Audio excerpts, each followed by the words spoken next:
that is there on YouTube. That is some of the content is pretty good. Like Sanjay sir has been reiterating in the past, a lot of content needs to be avoided from YouTube. They just have myths. For example, the consulate thing. So the documentation part, coming back to the documentation part, have your documents in place in precise folders.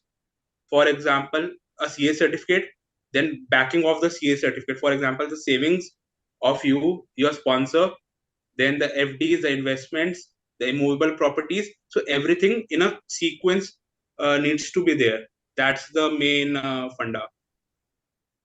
Correct. And nothing, I think the basics need to be there in place. Nothing to out of the box will be required. Dhruv, can you let us know about your GRE score or IELTS, or did you had any gap year as such?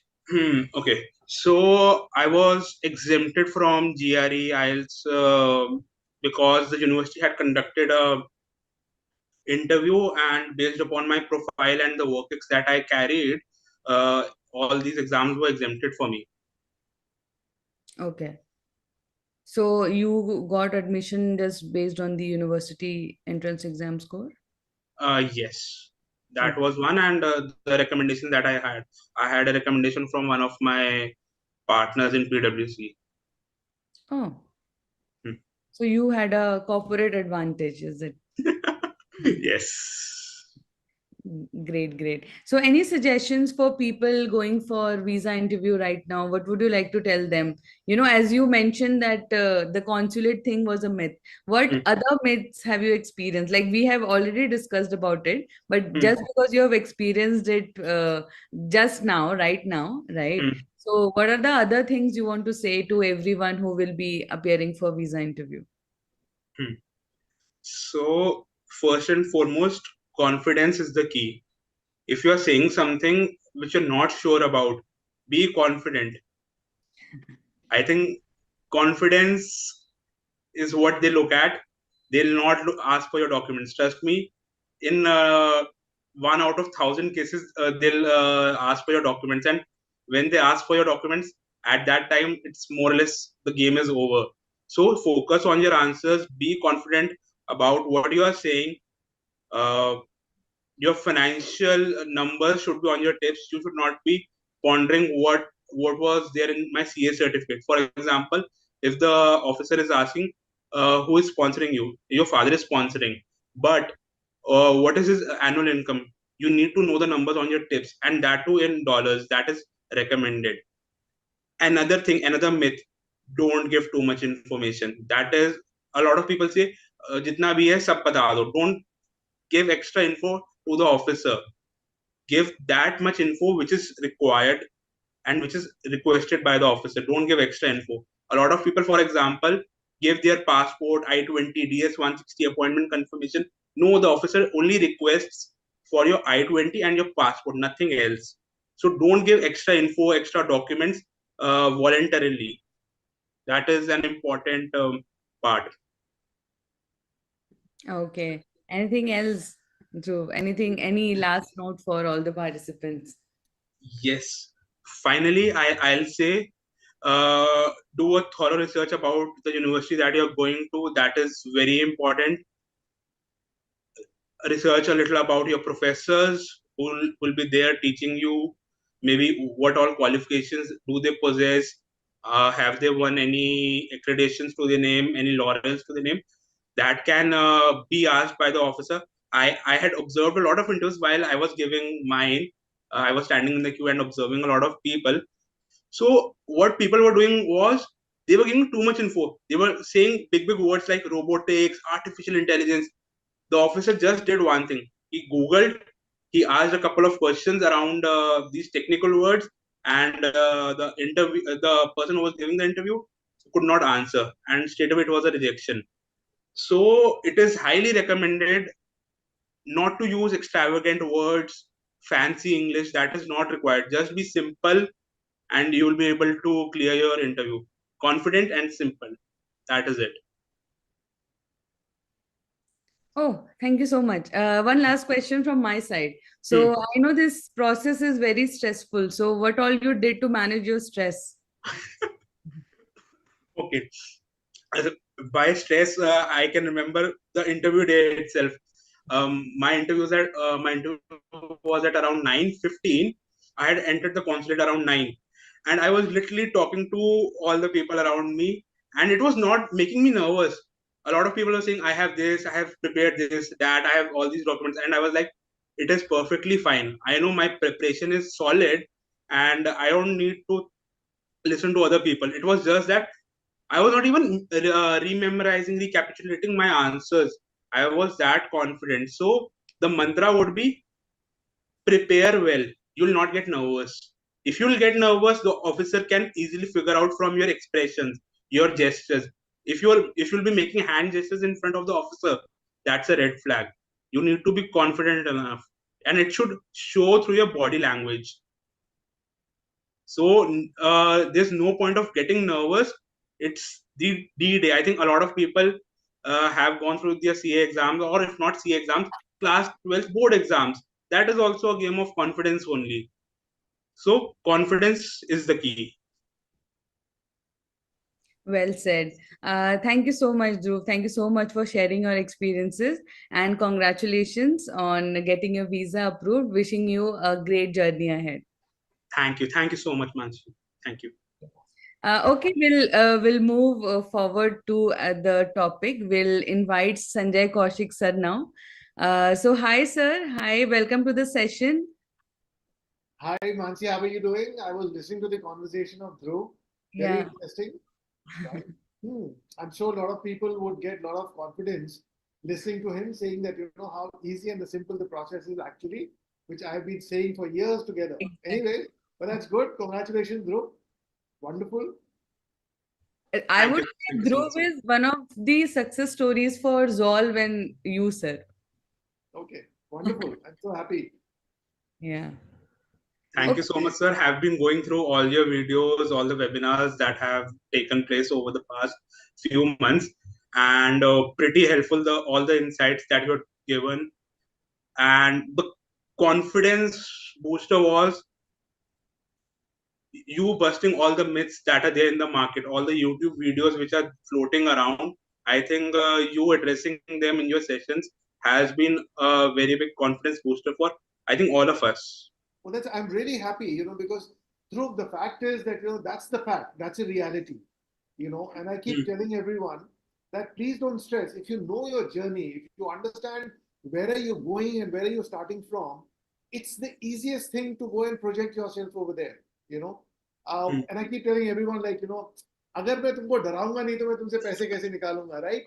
अगर मैं ये नहीं बोलूंगा कि यार visa dates नहीं मिल रही है, यू नो, यार देखिए, I understand that, you know, the parents, the kids are going through in any case a very, very stressful journey, because you Hmm. start your journey with thinking of going and studying abroad, then you start writing your SOPs, you know, go through the whole journey of, you know, shortlisting your university, and once when you get the university of your choice, then the entire, what do you say, the decision making process moves from you to somebody else, which is a visa officer, which is unknown, you know, and that's where the entire stress seeps in. What's going to happen? Am I giving the right answers? How do I project myself? Will I get a visa appointment or not? You know, if I'm able to ease that out, you know, if I can make that journey much more smoother, then I'm sure a lot of students would go without the kind of stress that they are already going through, and I'm sure they will be more successful, you know. So first of all, thank you so much for coming and telling us that, you know, that those videos and sessions with Zolve and others are helping. That's very nice, very kind of you. Thank you so much. Thank you. Thank you, sir. Thanks, Dhruv. Thank you. Now, sir, let's discuss what people are waiting for. Let's discuss Sure. the reasons behind why people, get rejected in their visa interview. Okay, okay. So that's pretty interesting because, you know, these are two aspects of the same thing. How do I qualify for the visa, and what mistakes I should not do while appearing for an interview, right? So the entire thing we need to understand that when you go in for your visa interview, please do not stand there, because when I was working in the embassy, the visa officers would say that, why do I have to ask 20 questions to get an answer? All right. So what does that essentially mean? If the officer is asking you, why do you want to go to the US? That's where he wants to know that, what is your objective of going to the US? What are the criteria that you want to go and study there? What are the subjects that you want to go and study there? Sir, I'm sorry, you're on mute. Yeah. All right. So the officer would really like to know your journey, that what have you studied here? What are you currently doing? And what are the kind of skill sets that you want to, achieve by studying in America? And how will that help you achieve your career objectives? So if you make a very small statement, then it becomes very easy. Like Dhruv was also saying that, do not provide information which goes beyond that. For example, if an officer says, why do you want to go to the US? If you start by saying, sir, I did my BTech in 2020 from Guru Tegh Bahadur, university. So the officer is not interested in knowing the name of your university. So cut that out, all right? So the first thing is that make your answers very concise. They should be absolutely crisp, which gives the officer the direction. Okay, so that's one. The other thing is, like, again, don't be prepared. You by what does one mean by being prepared? Being prepared actually means, because what is your objective of going to the US? It is to study. So if you are not aware of what program you'll go and study, what are the course content which is available, what are the subjects that you want to go and study, right? Then it becomes visa officer to believe, or difficult to understand, are you a legitimate student? You actually want to go and study there or not, right? So you must really research the program, because that has to be the hero of your entire journey. Because if your program, if you are going there to do, let's say, a computer science, and if you are not aware of what kind of subjects you want to go and study, then the officer will start suspecting you. All right. So make sure that you know your subjects very clearly. That's very, very crucial. Okay. Do not give vague answers. Right. So vague answers mean, so I want to come back and have my own startup. Sounds very fancy, but what is that startup? Is it solving any kind of problem, or have you identified the kind of startup that you want to come back and do? Does that resonate with what you'll go and study in America? So make sure that everything comes together. It's very tight. All right. So, and then of course the choice of university. Why have you chosen this university? Not that you're getting a scholarship. It's good for you and me, but then how do you frame the answer? That should not be the reason of choosing a college. All right. Why have you chosen this college? I really like the weather there, or I really like the location, where the university is situated. So it could have different meaning for everyone. All right. For you, it could mean that I want to go and study, let's say, in California. Why? Because most of the industries are there, and because the professors are in touch with the industry professionals to design the curriculum to match the industry requirement. So probably this is what you wanted to tell the officer, but then because you can't give a long answer, you said, I really like the location where this university is. For the officer, it could mean that you're possibly looking for internships, or maybe you're looking for jobs after completing your program. It's a different connotation for each person. Either you mention the reason first and then say, that's the reason I've chosen this university, right? The sequence of the answer gets very important, because the interview at the embassy is not more than 2 minutes. So make sure that you sequence your answers well. All right. So those are the kind of things that you need to remember. And when we are talking about finances, how will you fund your education? Again, the officer is looking at the sequence of the answer, because we all are human and the interview is subjective. What is stored in my mind, I would make a decision based on that. Similarly, the visa officer's mind is governed by the US visa law. And the law says that person who's applying for a visa must show strong ties in the home country. So if I talk about finances, right, even if I'm taking a complete education loan, I have to tell the officer my family's financial capabilities first, and then talking about the education loan or the scholarship that I've received from the university. So sequence your answer well. All right. My family is there to support me. We have a current annual income of X amount. We have savings and investments worth X amount. We have property worth X amount.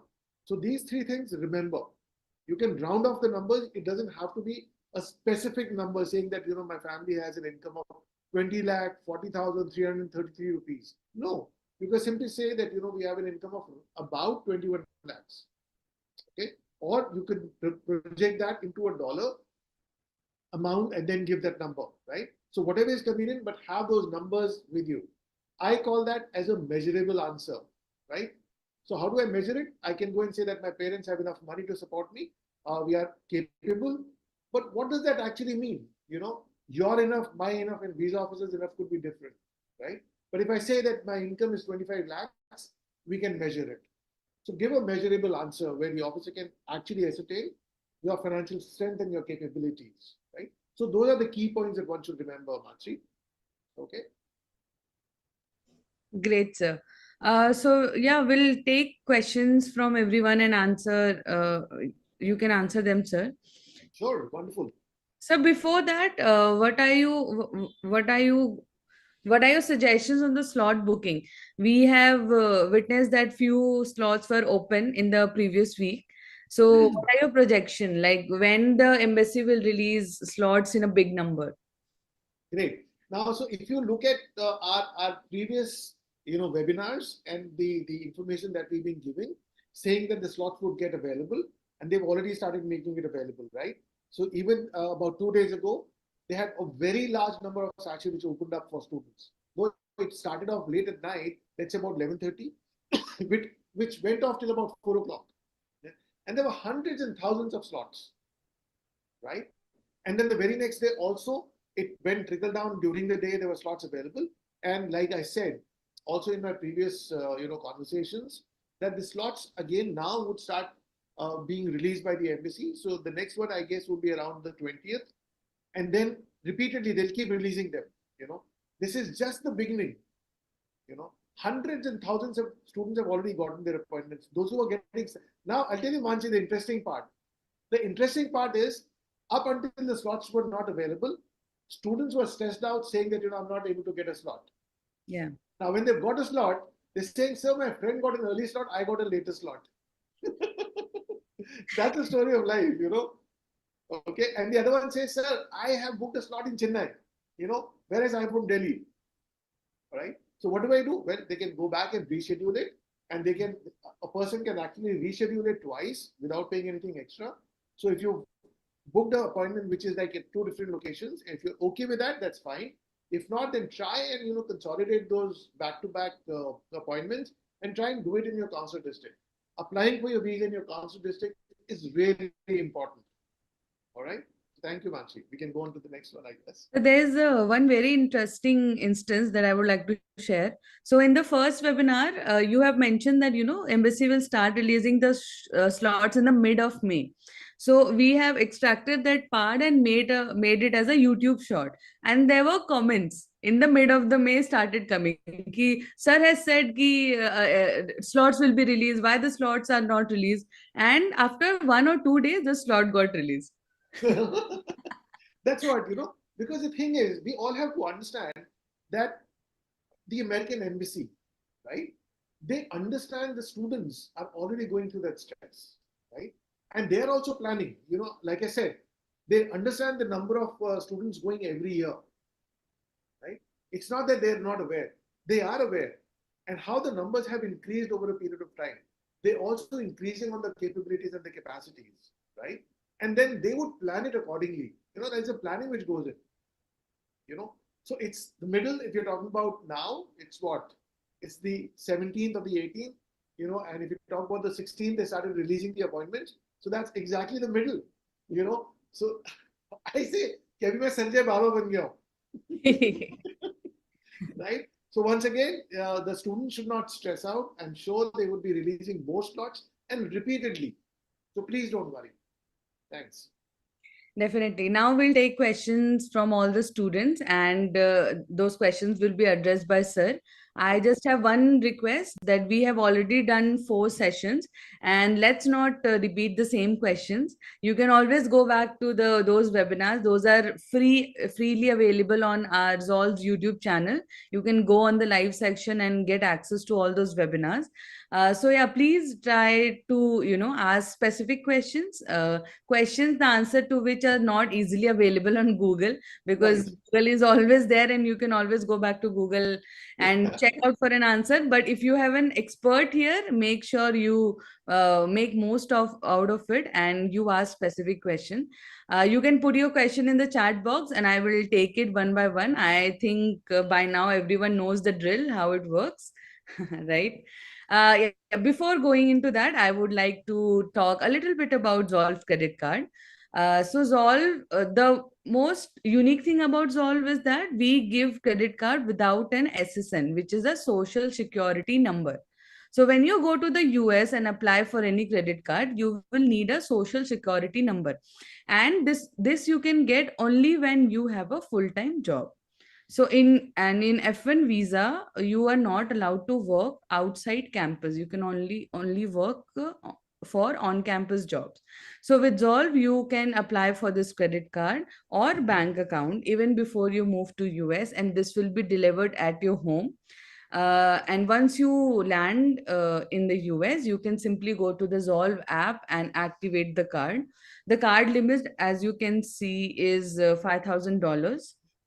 You don't have to maintain any balance. There is no annual fee or security deposit, and you can earn 10% of cashback on each and every transaction you make. So make sure you check out Zolve app and Zolve.com to apply for the credit card.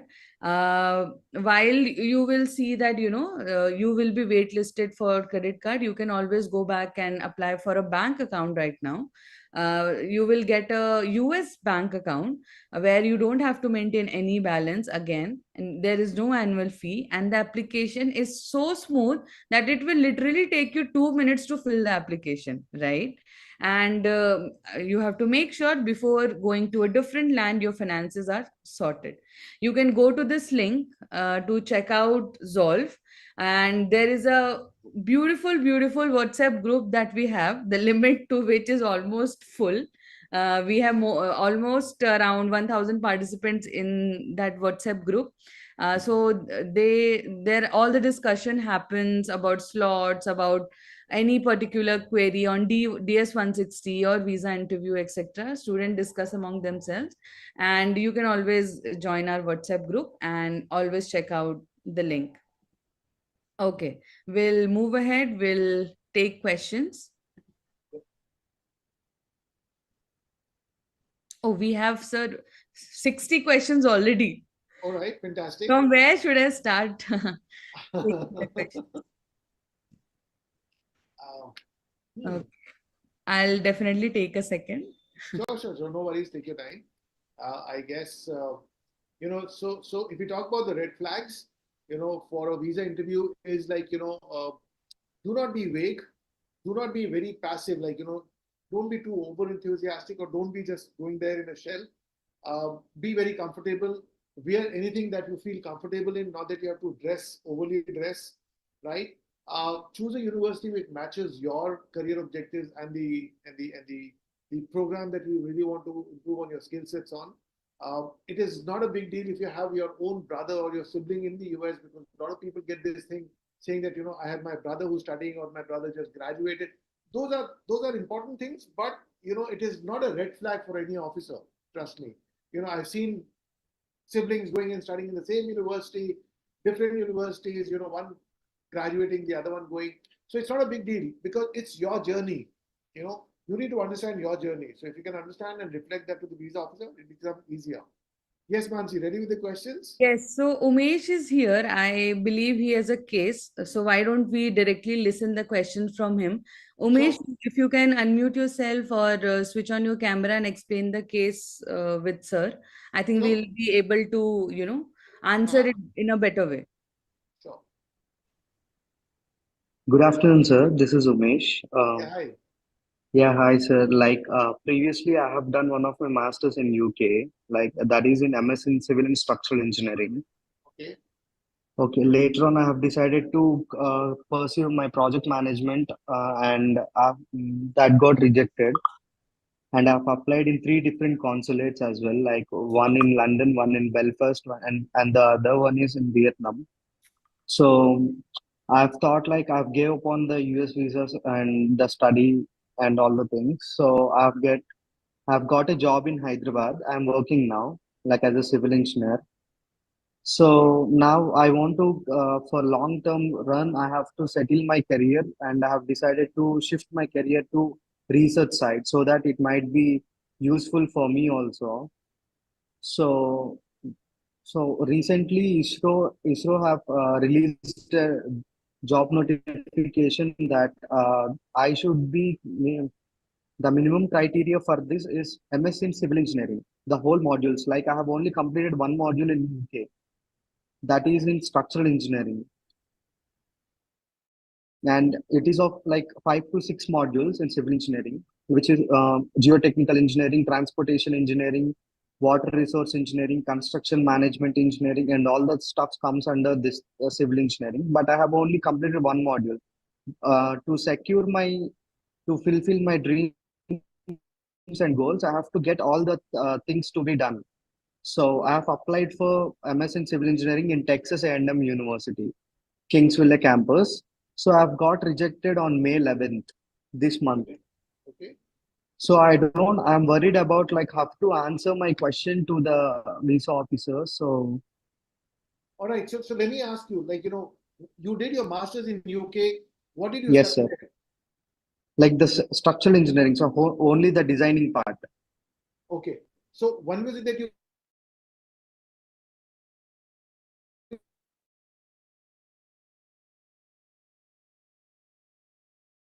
did your UK degree? Mhm. In 2023, sir, in June. Okay, June.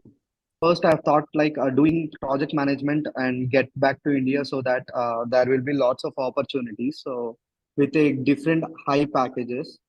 So after rejecting 3 times, I've applied for No, US no, visa Baba. in July, sir. No. So my question is very clear.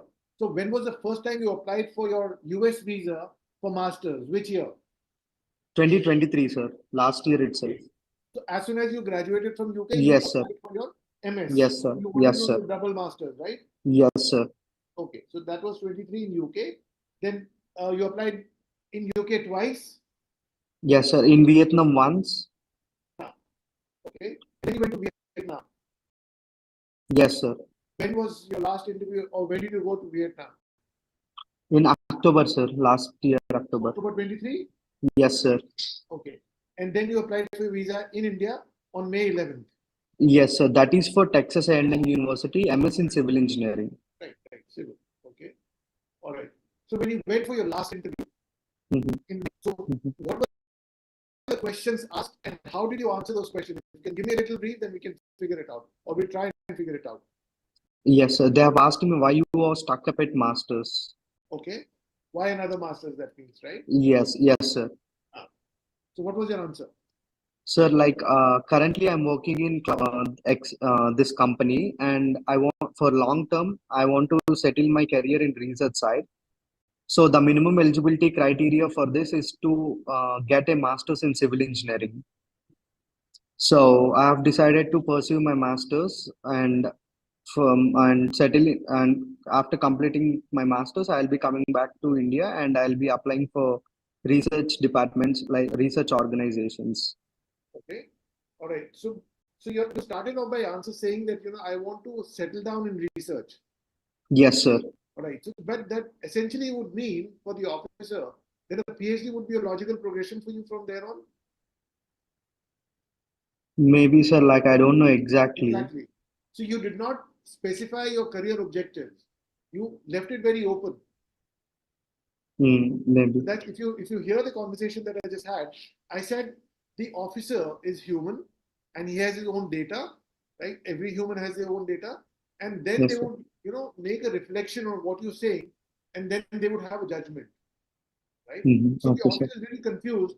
You've done a master's from an international country, which is UK, Yes, sir. and now immediately you want to do another master's for what? What were your career objectives? He could not understand that. Okay, sir. It is very important to link everything with your career objectives and your career goals. And based on that, you should always be choosing the subjects. So if anybody says, why do you want to go to the US? I keep telling everyone, the officer doesn't know you. He's got 2 minutes to take a decision. So please provide relevant information which drives the interview. Yes, sir. So I mean, it's no, don't start thinking that's a mistake that you've done. It's fine because you're not aware, right? So now Yes, let's sir. start thinking holistically and with a positive attitude. I need to work my career. So what is my career? Does my career require a master's in civil engineering? If yes, what is my career objective? So you touched upon some water resources, Yes, sir. right? So there is, if I talk about Bangalore, if I talk about Delhi, if I talk about north of India or major India, most of them are struggling with water resources. Mhm. So identify a problem, find a solution, and in order to provide that solution, what education you need, Yes, sir. then it becomes very more constructive for you to go for your visa interview. Otherwise, it is vague.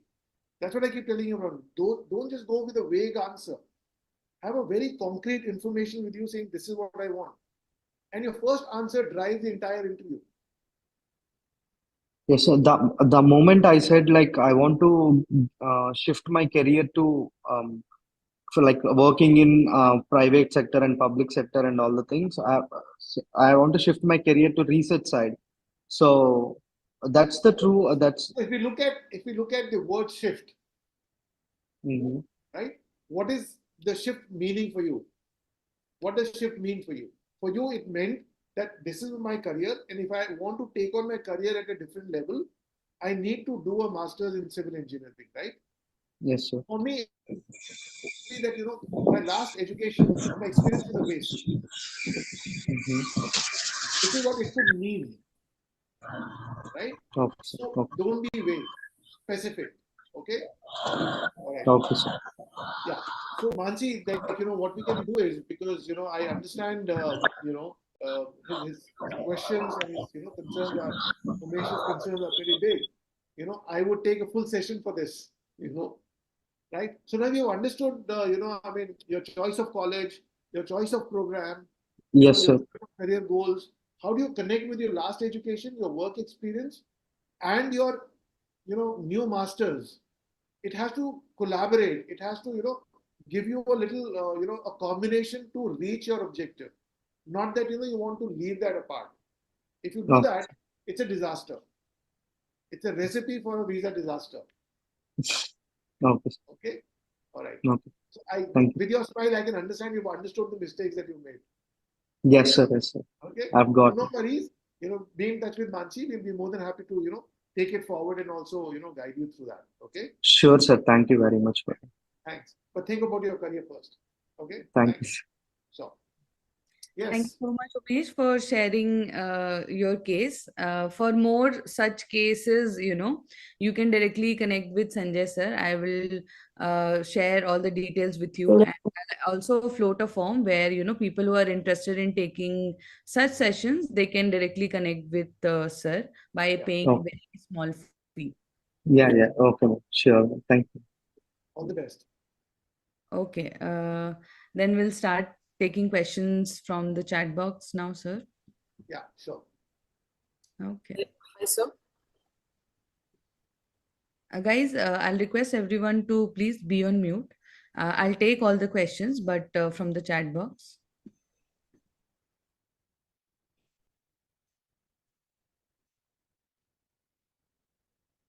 Okay, let me just find questions. To connect with sir, I will float all the information in the WhatsApp group. You can definitely fill out the form, and then the team, Sanjay sir's team, will get back to you. Yeah, sure. Okay, there's one question from Zai who's asking, I'm going for a master's degree, which apparently comes under the TAL list. Can you Okay. suggest some pointers so I don't get a 22, 221G. 21G? Yeah. Okay. Acha. So the first of all, there is there is no harm in applying for a program which is under a technical alert list. It is just a simple process. Please understand. It is going to be the officer's decision to put you under 221G or to go ahead and issue a visa to you. Okay. So technical alert leaves only means that they need another level of clearance, which is well founded. And I would always recommend everybody to not to avoid that at any cost. Please there's a system, and that system already knows that anyone who's going to the US studying a particular program, and that's the reason they have a technical alert list. I mean, please understand, if you look at your I-20 carefully, I keep telling everyone that we have a lot of information, but not knowledge what goes behind it. So apparently we believe that the I-20 is coming from the university. But if you look at the I-20 carefully on the top left, it says Department of Homeland Security and the USCIS, right? And if the university is issuing an I-20 with a program which is already under a TAL, which is under a technical alert list, how wouldn't the system know that already? And the Department of Homeland Security and the USCIS and the Department of State not know about it. So please don't try and circumvent this, because a lot of YouTubers and a lot of Instagram people are saying that that's a technical alert list. It'll delay your program. You may not even get a visa issued. That's not true. Trust me. That's again a big myth. So imagine that if somebody goes to the US without a clearance or without the knowledge of the visa officer, what would the university teach you? The university has to report anybody who's studying under the technical alert list, what are they studying, to the Department of Homeland Security. It's a security matter, right? So they would know it. And if they see that this person tried to circumvent it or did not provide that relevant information, what are they going to do? There would be somebody, and it's their job to take care of the security of the country, right? So please make sure, don't do these kind of lame mistakes. If it's under the technical alert list, just go and talk about that. The visa officer may ask you more relevant questions. It may get a little delayed, but it's not that because of that you will not get a visa. All right. So please don't try and try to play around it. Just be very clear and very open. The objective is to go there to study and get the right kind of education and getting all the clearances. So please, if the officer is asking you those questions, please answer those questions very openly. There's nothing wrong in it, please. Thank you. Okay, sir. Next question is from Tarun, who's asking, though I choose UNT purely based on my academic interests, the professors, labs, and the research work going on there, my maternal uncle and her family happens to live in San Antonio, Texas. Please help me out on how to frame my answer if the officer asks about other relatives living in US. Since I have already visited them back in 2017, I did not want to risk by lying and filled yes in DS-160 for other relative questions. Okay, it's a very good answer. I'm sure by this answer, a lot of people will get a lot of relevant answers. Is that I always tell everyone that the American embassy is working on computers. They're not working on typewriters. It's one of my favorite things that I keep telling everyone. So whatever places that you visited, if you mention that you have relatives in your last DS-160, because the information stays in the system for good 99 years. So it's good that you mentioned that you have a relative there.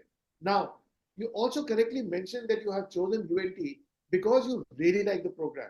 You like the professors, you like the labs, you like the teaching methodology. So that should be your answer.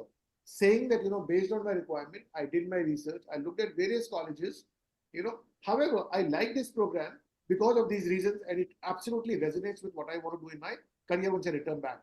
If the officer says you have relatives there and you visited there, yes, sir, my uncle lives there, but I'll be staying on campus because I want to optimize my time while studying over there, and also, working on projects which are given to me by the university and by the professors within the campus, right? So your focus should be to be more towards the campus, right? Rather than bringing your uncle saying that I would like to go and stay with him. I'm sure that, he's at a distance, but still, if the officer says you have a relative or your uncle saying that, say very clearly, yes, they're there, I visited them, but I've chosen this university because of these reasons. And also make sure that you carry all your admits and rejects that you have received.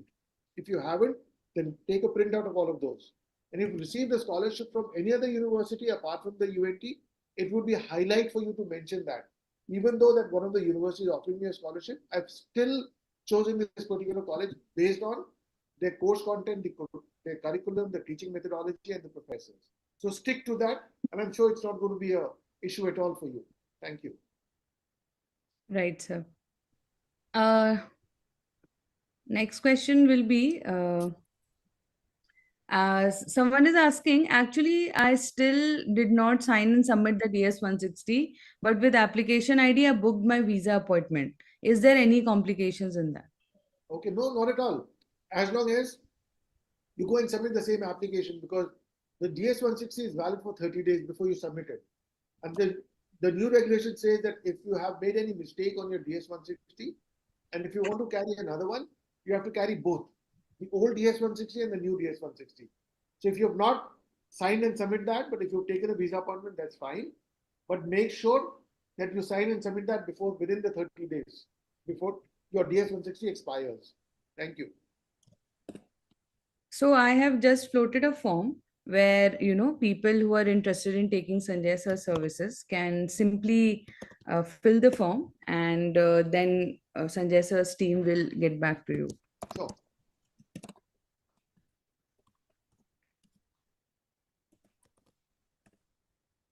Because the moment I mentioned that you can say take Sanjay Sir services, people started DMing me, okay ma'am, you mentioned this, how can I do that, how can I do Sure, that? sure. So That's guys, very nice.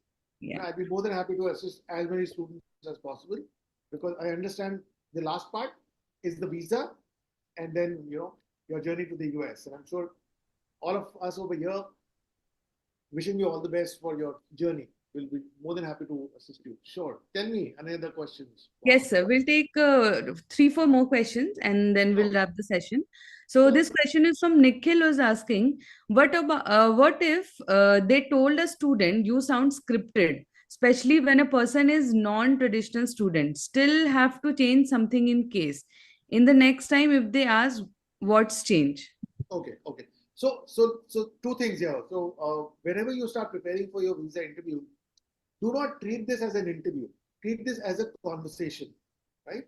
Because in the conversation, you're not structuring yourself. It is not that, when you go to a consultant or if you come to me or anybody, I would always say that, do not structure your answer. Do not look at this as a question and an answer. You must know what you want to go and study. I mean, the usual question the officer might ask is, why do you want to go and study in America? Why this particular college? However, if he wants, he can change the language or he can change the format by saying, all right, so tell me something about yourself, right? So this was not the question that you were expecting, right? So prepare for unexpected questions also, which are going to be more general. However, always remember, because it's a student visa interview, the entire format of his questioning would be around your own educational background and what you want to go and study in America and what are your career objectives. It's not going to be something outside this, all right? So please just focus yourself on, if he says, tell me something about yourself. So say, sir, that, I'm a recent graduate or I've graduated about 2 years ago. I really like my subjects as computer science. And I was looking at how do I upgrade my skills? So more like a conversation rather than an interview, all right? So when you do a conversation, it is never scripted, right? But if you do a question answer, then your answer would sound scripted. So don't memorize it. Be more fluent, okay? Be more liquid, kind of a thing, right?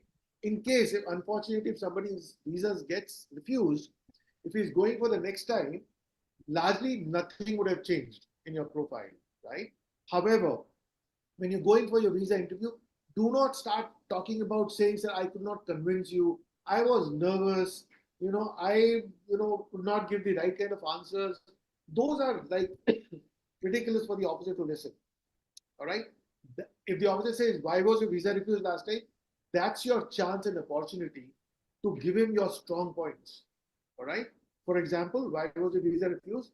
Sir, I really do not know, but I really worked hard. I've completed all the prerequisites. I applied to various universities. I've got the best of the admits that I've got. My parents are financially sound. They really want to support my education endeavor for a better career growth. My only objective is to study, get the right kind of skill sets, and return back to my home country. But unfortunately, on that day, my visa got refused.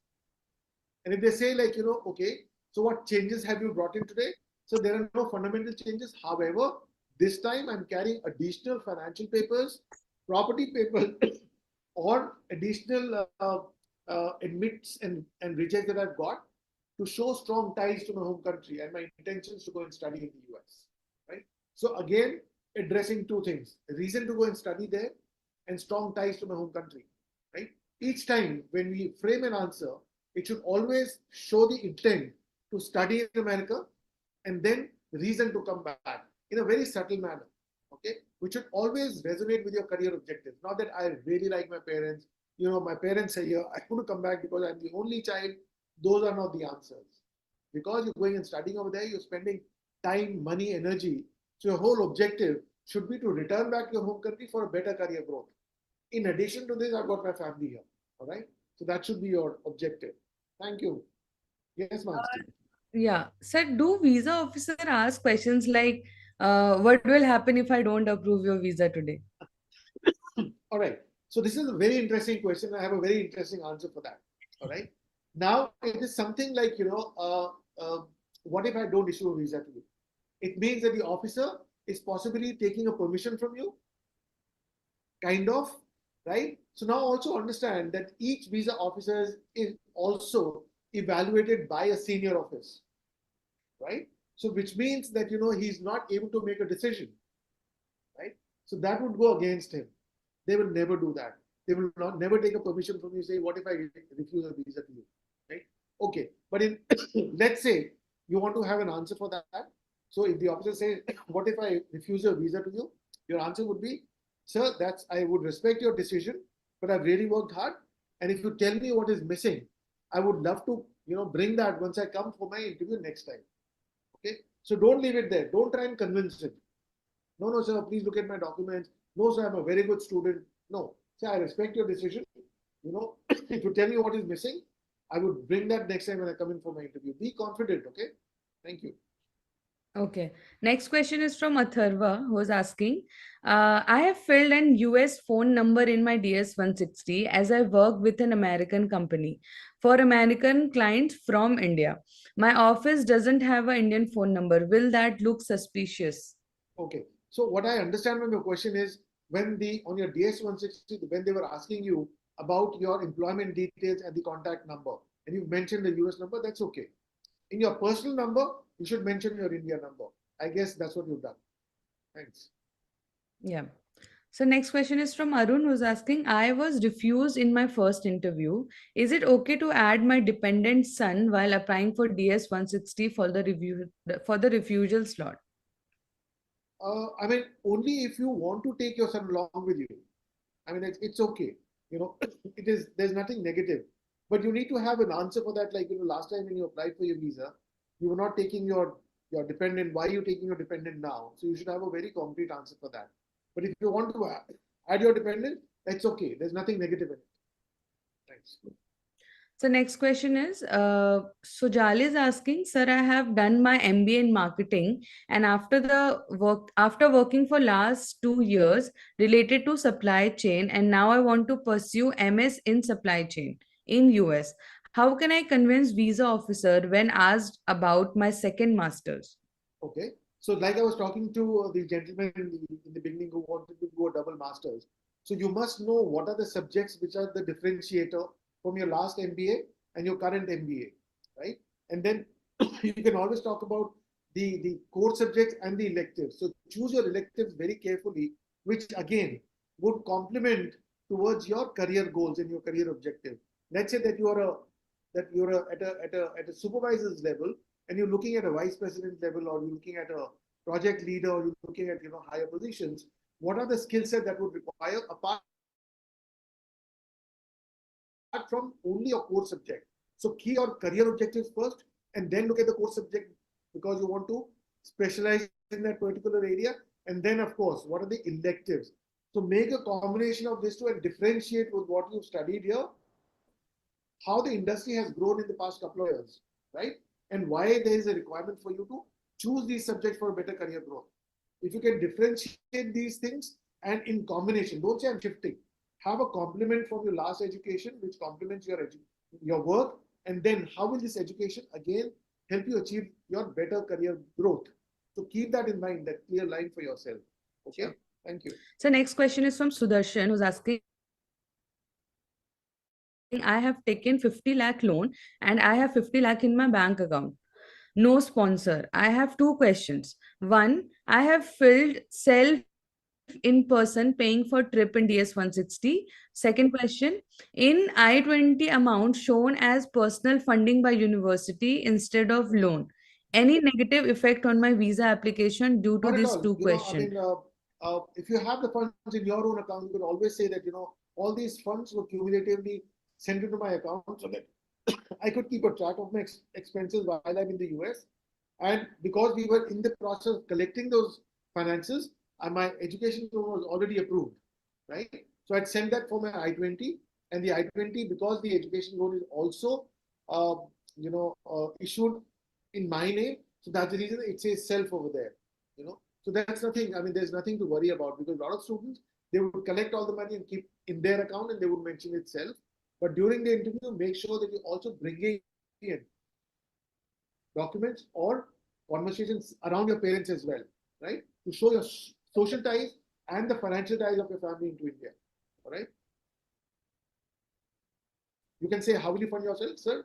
I've been working for X number of years, or the funds are in my account because we collated all the funds into one account, and I also have an education loan which takes care of my living expense. However, my parents are also there to support me. They have their savings, investments, and properties.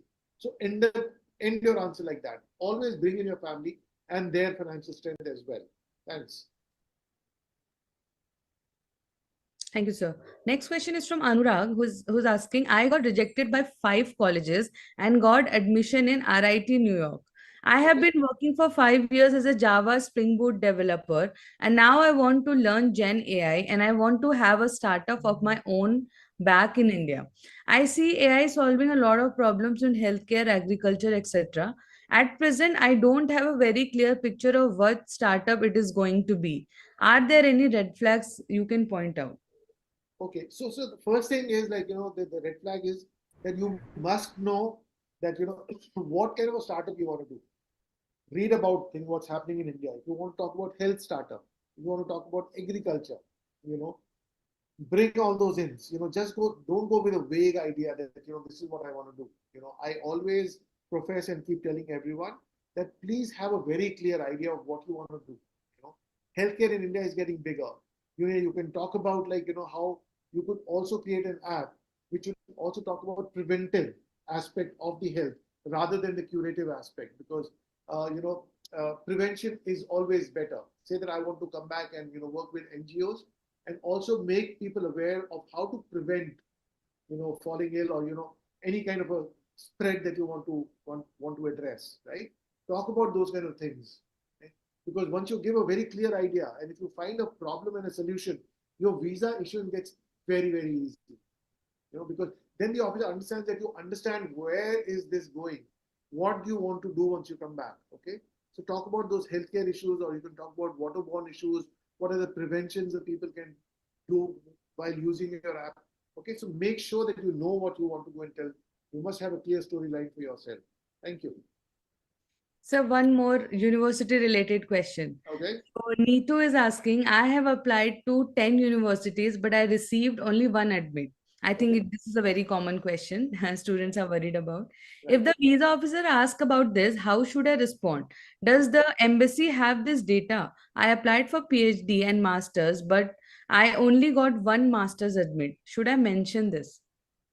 It all depends on what's your profile. If you've already done a master's and if you're going for a PhD, if not, then now you're going for a double master's, then the answers would become different, right? So I really don't know. However, to address the question 10 versus 1 is very simple. You say that, based on my profile, I had shortlisted, universities because I was looking at very specific targeted program along with the electives that match up my career objectives. So keeping that in mind, when I heard from this particular university, I did not pursue the others because this was giving me the right kind of mix of the core subjects and the curriculum.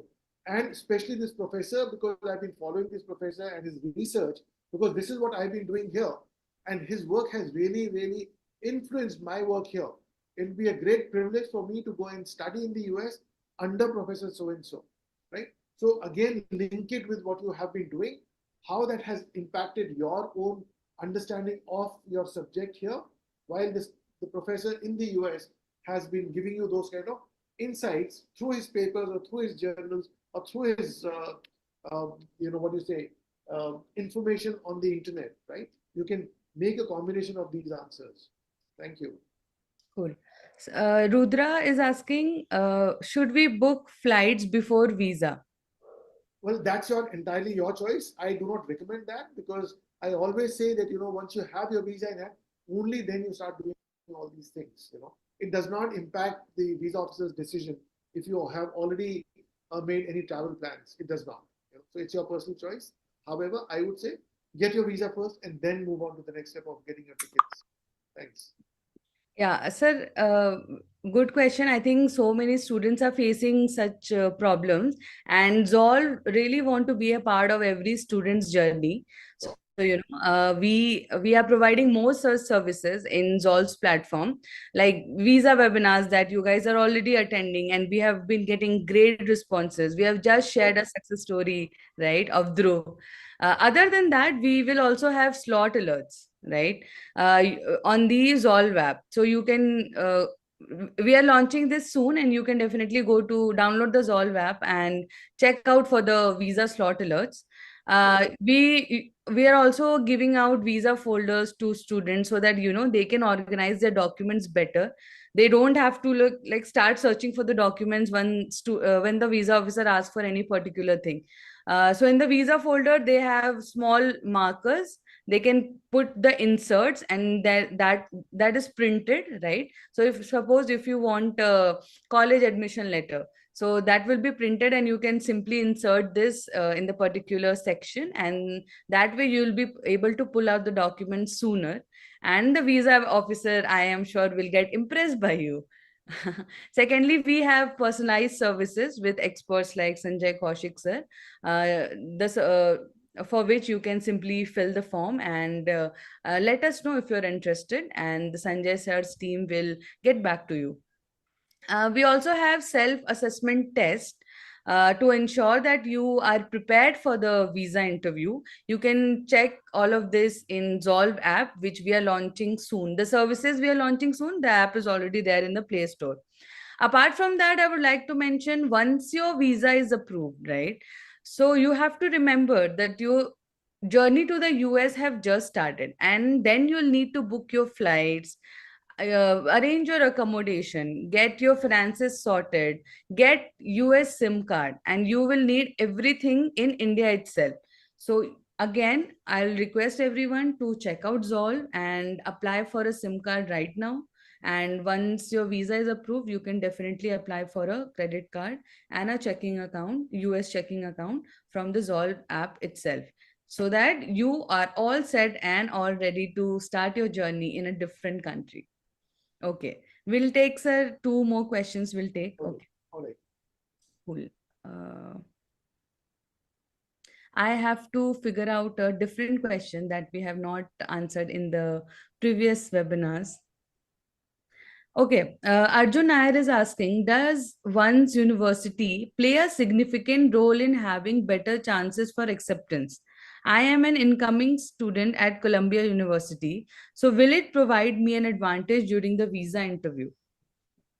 Most definitely, like, if somebody is going to an Ivy League college, that means that, his credentials are very good, and the officers are already impressed by saying that, okay, fine, this gentleman is going to a reputed college. However, that does not guarantee a visa. Right? That only gives an impression which the officer understands that this person has a good, credible profile. When he asks questions, that's when the real thing happens, right? Again, I keep telling everyone, whether you're going to an Ivy League or whether you're going to a university which is a mid-tier, must know your subjects, must know the course content, must know what are your professional goals, must know how your journey is going to pan out right in the end.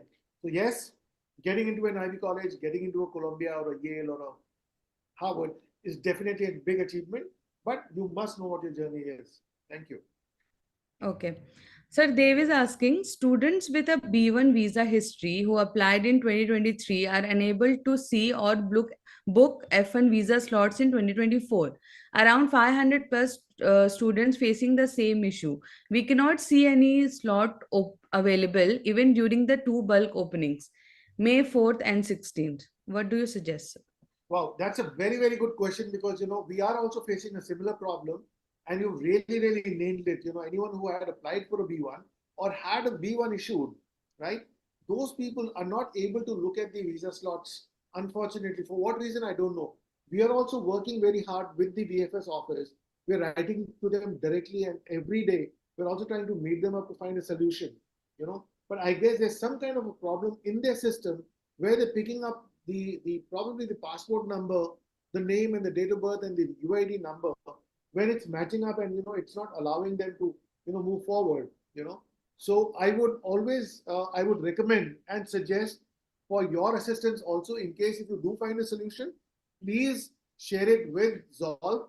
If we find a solution, I would be more than happy to come out and give a detailed information on what's happening. So we are facing a similar situation where a person had applied or gotten a B1, B2, they're not able to look for visa slots at all.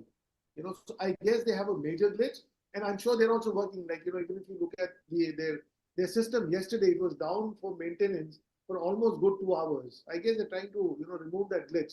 So it's a major glitch. It's a good question. Keep a tab on it, and also in case if you do find a solution, please share it with Zolve on this platform. Write to us directly so that we can also address it to other students. If we find a solution, we'll be more than happy to come out. Thanks. Definitely. We'll keep students updated on this. Right.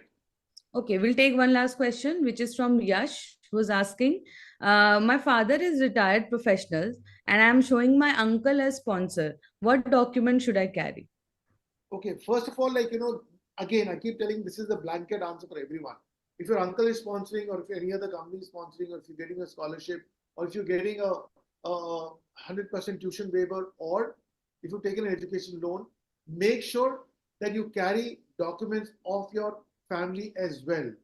So for you, if you're taking documents or your financial support from your uncle, make sure that you carry his tax returns to show that he has an income which is coming in, his bank statements to show there's a flow of funds, then of course his savings and investments, right? I mean, you don't need a formal sponsorship letter, depending on how he's related to you. Along with this, make sure that you carry your father's pension records, his property papers, other savings, investments, all of that. Make sure that you have an answer saying that, my parents are there to support me. However, my uncle has volunteered to take care of the expenses because we're very close. And then, eventually he wanted me to come back and start working for his company if that's the case, So try and bring a mix of these things. Thank you. Sir, are you okay to take at least a couple of more questions? So we can take 2 more questions because I've got a couple of people waiting outside. But this is so, what do you say? I don't want to miss out on this opportunity of giving the answers. Yeah, we'll quickly address last 2 questions. So one question is how to answer a question regarding OPT, as I'm sure many people have the same question. Oh, well, so if you go back to our reels, I have very categorically mentioned about OPT. So OPT is optional practical training, and OPT is a part of the US education system. If you look at your I-20 carefully, it has 3 pages. The third page says work authorization and travel authorization. So work authorization is OPT, right?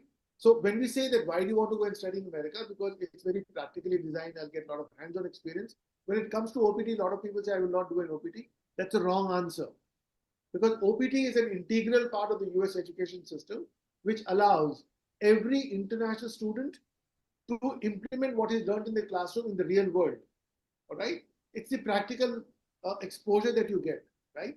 So if they ask you for an OPT, mention, yes, sir, I like to do an OPT because it's a part of the education system, which allows me to implement what I've learned in my classroom. So I would like to take that advantage before I go back to my home country.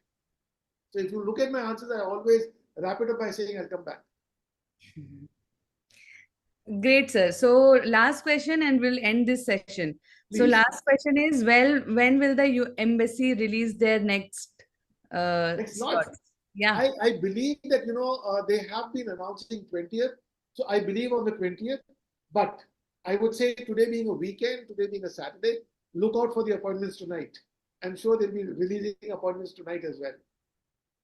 Great. But 20th and 20th onwards, I'm sure regularly they'll do it. Okay. Great news for everyone. That's it. That's all for now. Thank you so much for joining in, sir. Thank you so much for sharing all the insightful information. And obviously, we'll keep having Sanjay sir back on our visa webinars. So stay tuned, guys. Yeah, thank you so much, sir. Thank Any you so last much, few Mansi. words you want I to say? have to rush out because I've got Yeah, yeah. about 10 people waiting outside. Okay. Thank you very much. Wishing you all the best. God bless. Take care. Bye-bye. Thank you so much, sir. Bye. Okay, guys, last thing, you just can scan this QR code and claim your free visa folder. So many of you must have already received the folder.